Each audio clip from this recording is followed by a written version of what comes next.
后来继续来看新北市的中和，早起8点外有警匪遭相遇，因为嫌犯不爱互警察来做纠察，是搭油门来绕跑，警方约3公里远。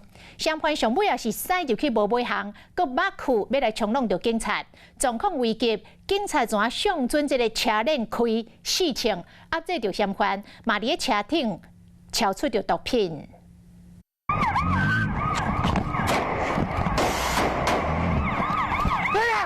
原警连开4枪，因为这个嫌犯拒绝检查逃走，佫想要驶车弄原警，赶紧将人家扭落车，控制伊行动。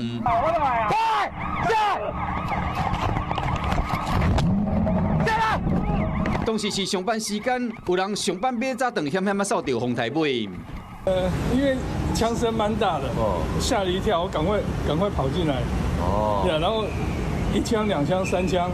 然后另外一个警察也过去强开他的门，停了的话没停的话就我的小命就没了。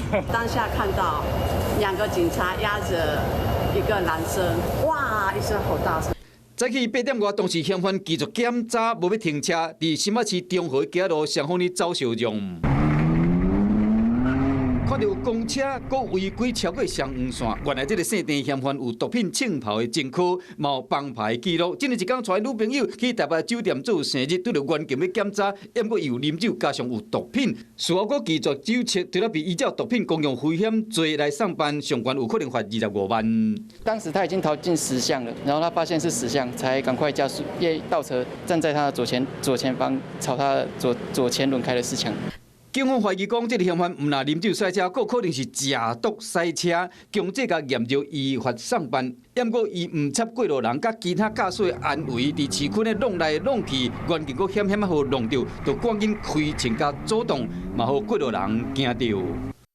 Hello， 我是庄宇杰，想要抢先掌握最及时的新闻资讯吗？赶快订阅、按赞、开启小铃铛，锁定华视新闻 YouTube 频道。